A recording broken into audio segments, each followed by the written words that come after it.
Good afternoon, Lisa. Good afternoon, Andrew, and a very happy birthday. Oh, thank you, Lisa. Yes. Oh, do they need to know it was my birthday? No, but they do now. They so. do now. All right. Well, thank you. Thank you, everyone. Yeah. Are you being served? Roots? Question mark. Yes. The 1981 Christmas special. Yes.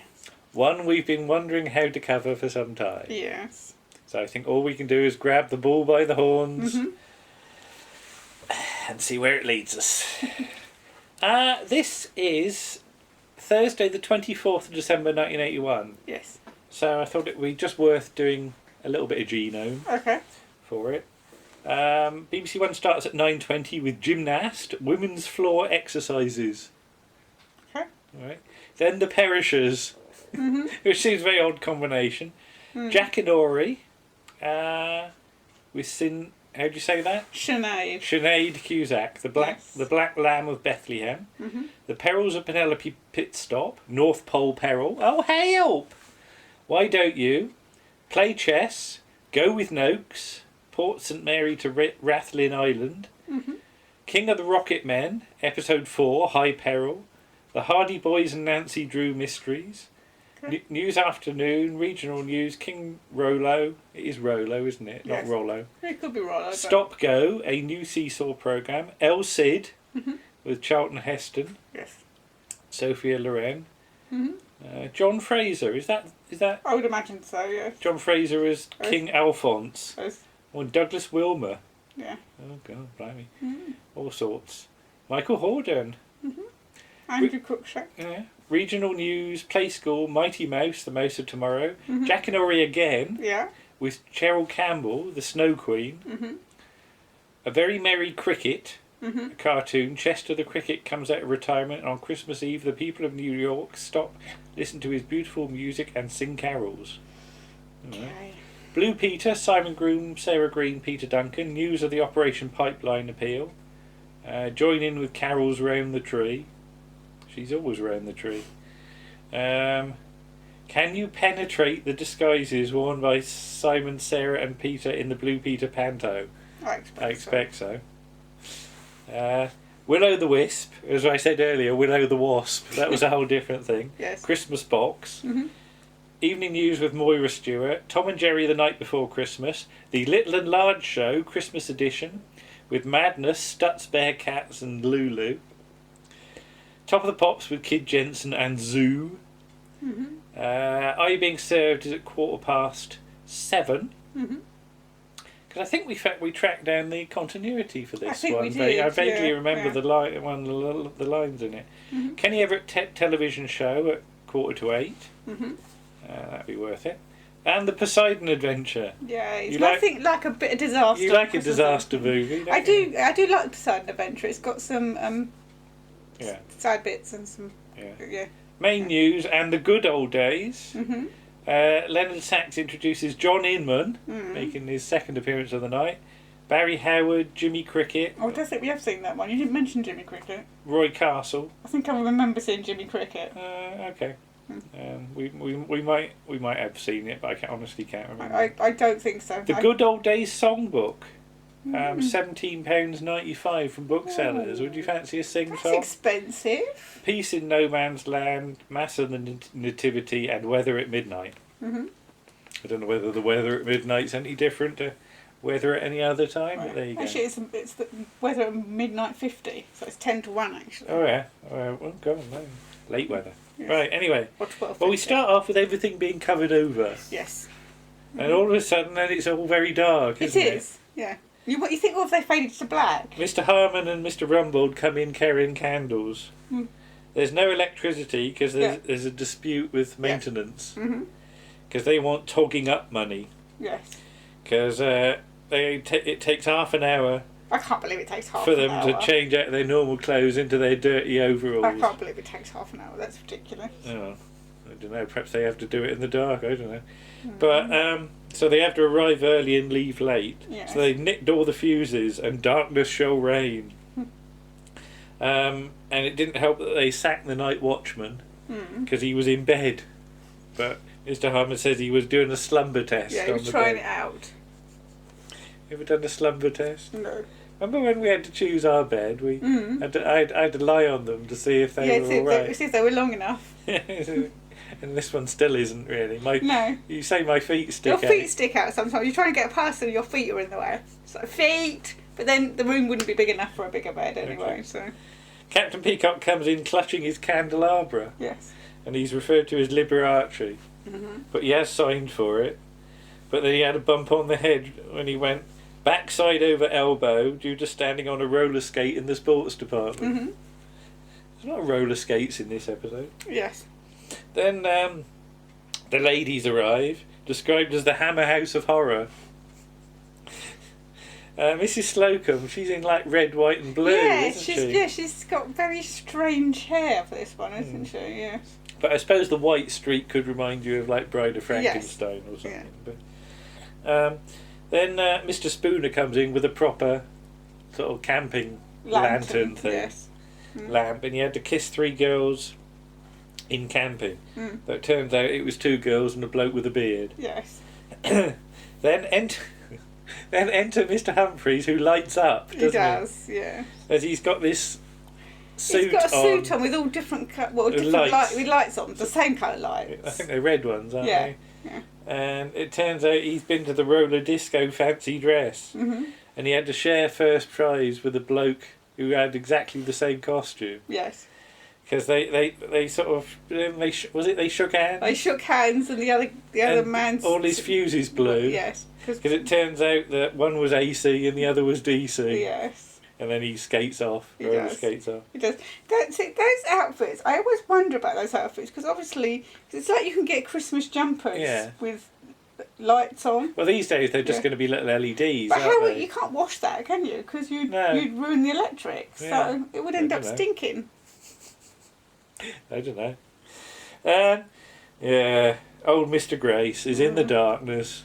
With his secretary on his knee, and he asks, "How long have you been frightened of the dark?" And I like her answer, "Only since you turned the lights out." Since you blew the candle out. Yeah. Candles out, yeah. So he's got another 3-pronged candle, hasn't he? A candelabra. And he tries to light one, but he says it's waving about because his hand's all jittery. But he remembers candles and gaslight when he was in his Welsh mining town. This is the first we've heard of this. Yes. Yes. This is like clutching at plotline, isn't it? Shoehorned. But apparently when he was in the Welsh mining town, for 2p he'd come and knock you up. Yeah, he was a knocker-upper. Yeah. There were such things as knocker-uppers. Yeah. They'd come and tap on your window. With a long pole. But it was that thing, who knocked up the knocker-upper? That was always the thing. But he used to do 6 streets. And you were assured a welcome in the valley. Yeah, right.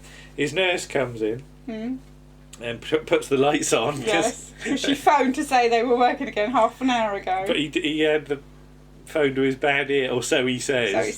So he claims. Yeah, yes. I think he was enjoying rather being in the dark with his secretary. But he says he gave them an electric kettle in packing, which was, so they couldn't make tea. So they put it back on, but she has to take his pulse. It's very weak and irregular, and he says he had to put jump leads on his pacemaker this morning. How that would work. I don't think that works, no. And they say he shouldn't live alone, and he agrees, but he wants them to come and stay, doesn't he? Oh dear. But apparently he's going to be 90 in a few days. So does he want a cake with a girl to jump out? Well, he couldn't really well jump. I just think of Matt Smith. Yeah, I was going to say, you could have a cake with Matt Smith in it. He wouldn't have been very old at this point. I was going to say, would Matt Smith have been born in 1981? No. We'd have to work that out. I'm going to look now. How old was he? He was 27 when he took the part, wasn't he? Yeah. So that was 2010. This is going to be awful now, because if I look and say that Matt Smith wasn't born when this was on, I'm going to feel really old. Once the computer decides to wake up. No, he doesn't want... Oh, there we go. Matt Smith, actor. Matthew Robert Smith is an English actor. Yeah, I know that. Born... Oh, 1983. Born October 1982. 82, so he's still He wasn't almost a year off being born. Ooh, hang on. January, February, March, April, May, June, July, August, September, October. Oh no. No. So I was just thinking what his parents were He up to wasn't for conceived Christmas. then. For Christmas 1981. Yeah. Okay. Anyway. Yes. He's minus a year old. Yeah. So, Mr. Harmon comes in with the tea in a mood. Yeah. And basically he says he's going to. Well, they're going to bung up the Kazi with concrete as a surprise, isn't it? So yes, in the canteen, nobody seems keen to buy him much, do they? No, but they didn't get anything from their birthdays for him. And Mrs. Slocum he's a didn't mean have old Though stick. Mr. Klein did get a baby crocodile for his missus. Yeah. Yeah. You see, you wouldn't mind a baby crocodile, No, would you? I don't. As long as we could take care of it properly. I'm not sure. It wouldn't live in the bath. No, I'm not sure I'd want a crocodile, but they bought a baby crocodile to grow up to turn into a handbag. Or a suitcase. Or a suitcase, which is a bit cruel, I think. Yeah. We don't have crocodile skin bags. You'd have just shoes. kept the crocodile, wouldn't Yeah, I'm you? not sure keeping a crocodile would be a good idea. Would it curl up on the bed at No, night? it might be a bit snappy. Okay. It wouldn't get in bed with me. No, it wouldn't get in bed with you. Like Rose. Rose gets in bed with him. Yeah, but Mr. Humphreys has played Postman's Knock, and so is Mrs. Axelby and Mrs. Slocum, and the postman. Yeah. Mr. Harmons comes over to talk to them because the sort of maintenance department are just talking about sex, football, and page 3 of the Sun. So what is it? Mr. Spooner says, "What's the difference between sex and page 3 of the Sun?" Go on. Mr. Harmon says, "Come home with me, and you'll see." Yeah. Mr. Spooner then takes his poached eggs off. Because they're a bit wobbly. They need firming up. Yeah. Okay. Apparently, Mr. Spooner's eyes keep sliding down Mrs. Slocum's legs. Yeah, but how strong do they have to be to keep up the rest of you? Is that right? Yes. So Mr. Harm is told to keep Mrs. Slocum's big knockers out of it by Miss Brahms. Yes. But yeah, Mr. Grace's birthday. So they've passed the hat round in maintenance and bought something which he's got in a big Grace Brothers bag, which feels like a giant polo mint, but turns out to be a deluxe Kazi comforter. So it's a heated toilet seat, isn't it? Which seems a bit dangerous because you've got to plug it in somewhere. Yeah. Oh, you're in electricity again. Yeah. Exactly. Yeah. So Mr. Humphrey's friend has got one of those. And it's got 3 settings: hot, very hot, or send for the fire brigade, I'm sticking it out of the window. Sometimes it's just single entendres, isn't it, really? Yes. Yes. But what can they do that costs nothing and nobody else is going to do? Yeah. So he's Welsh, so they start thinking down that line. So what's the Welsh emblem? A leek? Well, that would go with the Kazi comforter. I'm starting to sound like Ted Rogers. A leak would go to the Kazi comforter. Really, It's just because we watched 3-2-1 last night. So about the hills and the valleys, well, Mrs. Slocum could sort of lie down.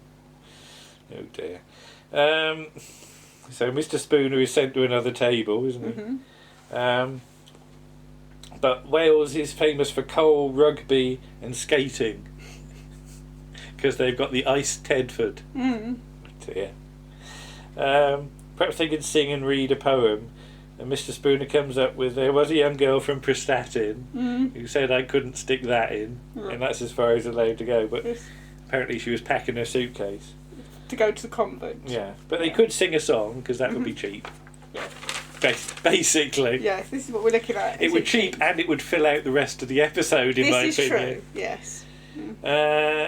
So Mr. Rumbold said, well, the trouble is he'd have nothing to take home. He's been applying his mind to it, and he's going to get his brother in to do a heraldry shield. Yes.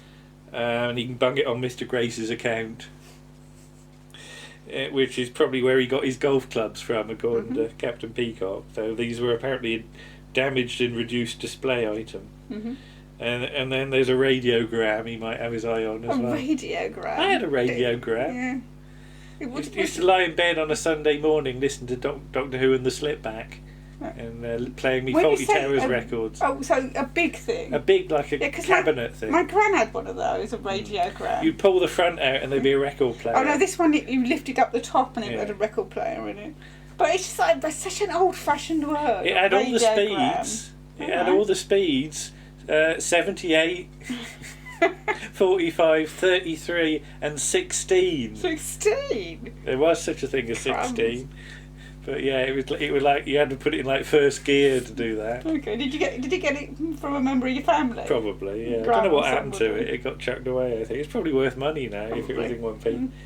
Anyway, we're going off the boiler. But Mr. Rumbold says, "Are you suggesting I'm on the fiddle?" And Captain Peacock said, "No, but you could be tuning up." And that's the bit of continuity they used, because I think it was part of like sort of comedy or the lineup or something. I don't know. But Mrs. Slocum's got a sculptor coming round who's going to do a pussy in clay. So Mr. Harmon and Warwick then get a big organ out, don't they, for Mr. Yes, a big electric organ. Mr.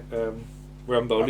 Is it one of the? Is it got two layers? Yes, I think it's got 2 layers. Yeah. You really get a quick shot of the front of it. Yeah. Most of it is shot from the back. But they're going to do a Welsh song, and they're all dressed as miners, aren't they? Yes. With a few variations. First of all, Mr. Spooner says he's got a defective costume because he keeps on flashing. His lamp flashes, yeah. Mr. Humphreys comes in a white thing with a sort of pink scarfy neckerchief thing. And he's got a handprint, hasn't he, on his arse? Yeah, because apparently that was intended for Mrs. Thatcher when she was going to go down the mines. Mrs. Slocum's got frills. She's still got her frills on. Yes. You know. But yeah, Mr. Humphreys is asked why you're different from everybody else, which he often gets asked. Mrs. Slocum has got a red light on hers. Yes. Which apparently means an old working has collapsed. Okay, and then. Why does Miss Brahms get her boobies out? I can't even remember. Because somebody says that... it's hot. Mr. Klein says it's hot. Yes. So... And she says it depends what you wear. And then she just pulls her top's got it's got Velcro on it. She just pulls it open to show her décolletage. Okay. Just an excuse, really, isn't it? Yeah. Anyway. So, what was it? Mr. Humphreys knew a ballet dancer who was also a miner or something. But he wasn't very good at it. Because he couldn't keep his seams straight. Yeah. Okay. That's probably one of the better jokes as well, isn't it? So the sculptor's still doing Mrs. Slocum's pussy. She had to have it on the table covered in a wet flannel, and the neighbours are going to come round and they're going to put it in the kiln or something. I assume they mean the sculpture. The model, not the pussy. Yes. So yeah, they hand out some song sheets for "We'll Keep a Welcome in the Hillsides."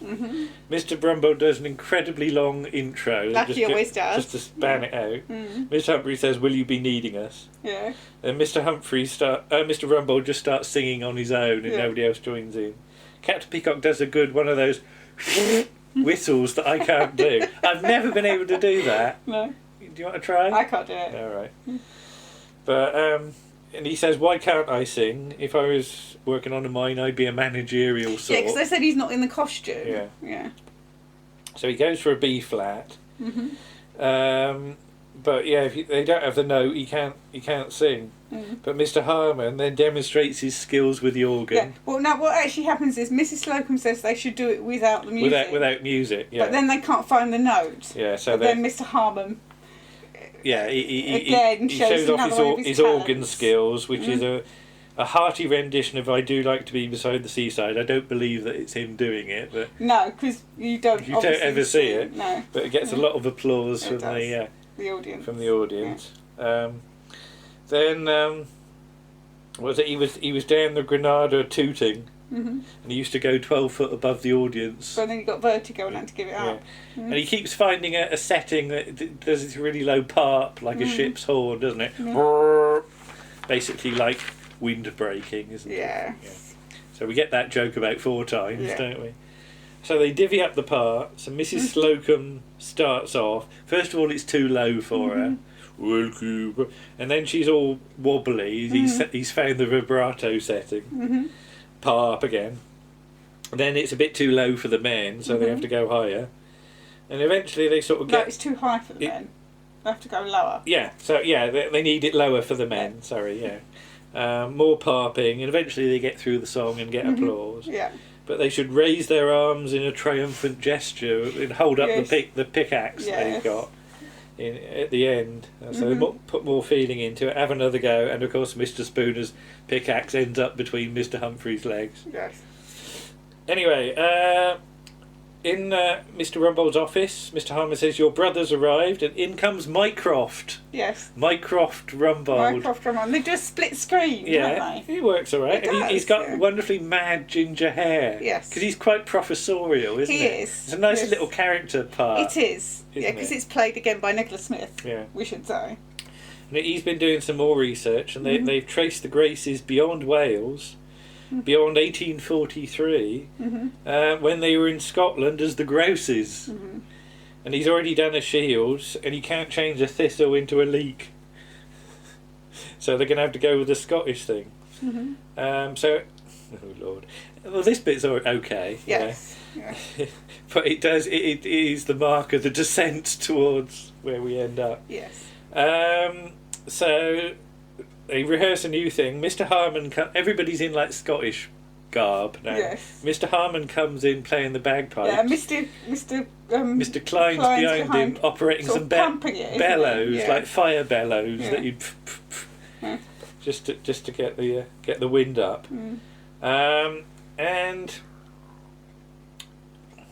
Mr. Klein on bellows, and then we get the music used in Terror of the Zygons.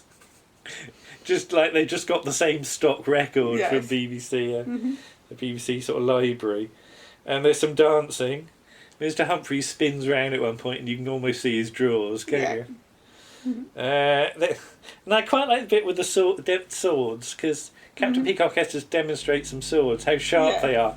Except Mr. Spooner pulls the bit of newspaper he was supposed to cut apart slightly too fast, doesn't it? Yeah. It was supposed to cut the newspaper, but you can see it just gets a laugh. But they go with it. I don't know. I assume that was a mistake. Possibly, yeah. But then later on he pulls a bit of hair out and he splits the hair, and I don't know whether that was an ad lib or not. It looks quite natural, but anyway. Mr. Humphreys takes his shoes off, so he's just in his socks. Then he takes his sporran, which appears to be a fox or something, isn't it? 'Cause it's got a face. It's got a face, yeah. Sporrans don't normally actually have faces. He takes it out, and then he's got a sort of powder puff thing that he does, and then he puts it on the floor. And because Mrs. Slocum is good with animals, she just says walkies as though she's like and it gets pulled Barbara off. Woodhouse, and it goes off on a bit of string. And I just put, that's like it's from the Goodies at that point. Yes. Yeah. So then there's some sword dancing from Mr. Humphreys to more applause. Then he puts a blindfold on and dances round it again, and he does all right with that. Then two dancing girls in kilts do the splits, don't they? And Mr. Humphreys is about to do the splits over the sword, and just at the last moment, is it Captain Peacock and Mr. Rumbold come in and save him? Yeah. Okay. Then a telegram arrives, and this is where it starts to descend. This is where the train wreck starts to happen, as the whole thing careers off the rails. Now, we should say, in preparation for this, I suggested that it wouldn't be a bad idea if we watched the Goodies episode, Alternative Routes, from 1977, where we learn that the Goodies have origins in Scotland, and where we're going to go next, and indeed where we're going to go. Well, actually, it's not origins, but the episode does go towards in that direction. But we'll say when we get there. So they've now been traced back to the Greases, who are from Somerset. And and you see, I should object to this, as they come on in like smocks with pitchforks, fake beards, and their dialogue appears to be and straw hats and pipes, and their dialogue appears to be mostly ooh ah ooh ah. Mr. Rumbold's on the accordion, isn't he? And they sing, "We just come up from Somerset where the cider apples grow." Yeah. But they're not content to leave it at that, are they? That's not pitch the depths yet. That isn't. No. That's nowhere near as low as they can go. We cut to the 90-year-old. It's not a 90-year-old cake, is it? No, it's a cake with 90 on it. With 90 on it and candles. Not 90 candles. And then you think happened there's a banner and happy birthday. And young Mr. Grace is there. Young Mr. Grace is there, looking really, really frail. It is not nice. Yes, he is on one of the nurse's arms, and old Mr. Grace is on the other arm, and you feel that's just for the benefit of Harold Bennett. Yeah, it's just very, very frail. Yes, it's not nice to watch. It's not. In fact, I would have cut it. I would have cut it because he's clear. He's managed to say his lines all right. Yeah, he managed to call him a silly old fool or something. Sort of perky in that way. Yeah, but I just put car crash, train wreck from here on, as they found the earliest place they can. Oh Lord, they can trace Mr. Grace's back to, and on comes everyone in full. Not everyone. On comes everyone, bar Wendy Richard, who has clearly refused. Yes, she's and put good her for foot her. down and said, "No, I'm not doing it." As when did it finish? 1978. Yeah, as 3 years after the show finished, we get one last shudder from the sort of corpse of the black and white minstrel show. As they come on dressed everybody as comes minstrels, on as the black and white minstrels, singing the "Waiting for Robert E. Lee," which I think is probably a deeply awful song anyway. And your jaw just drops at this, doesn't it? Because you think this is that 1981. What? And I think we'll leave it at that. Except to say, somebody shouts for more at the end, and I just put, "Don't shout for more." Good God. No, there's no more depths they can plumb, really. And you think, after this it can only get better, can't it? Yes. And thankfully I think it will. It will, yeah. I mean, I think this series has been one of the hardest to watch objectively, because you've had the deeply unlikable character of old Mr. Grace. Yeah. Which doesn't help. And as I said, you've sort of not liked some of the Mrs. Slocum stuff. No. I mean, she still gets it a bit in this episode. She does, she? But that's in every episode. It sounds awful, but in a way that's just normal for the series. But there are some episodes, like the one last week, where it's just wrong, horrible. But okay, that's season 8 done and dusted. Season 9 will see a slight shake-up as you know. It all moves around a bit in season 9, and I think it moves in a better direction, as you just don't bother with any old or young Mr. Grace. No, well, obviously Harold Bennett dies. Because Harold Bennett can't, and they rightfully think, let's not do any old Mr. Grace stuff. Old Mr. Grace. And is the next series a year or? It's 83. It's a couple of years after. So I think because they've had a rest between sort of season 7 and 8. And I think they do a bit of thinking between 8 and 9, and quite right too. Yeah. And I can't remember much about season 9 storylines. I remember about one of the episodes. But we'll see where we. But when we get to that, where we go. So, but yes, thank goodness series 8 is over. I think we've achieved.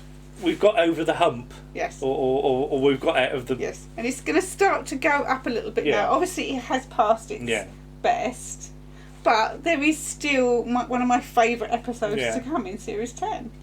So, I'm actually thinking of the radio playing one because. Because I quite like that. Quite like that, because that's quite fun. Having sort of being podcasty. Yes. I like any sort of jokes about audio plays, so I'm quite looking forward to that one. So we'll see. But okay, we'll see you again. Yes. Thank you. Okay. Bye-bye. Bye.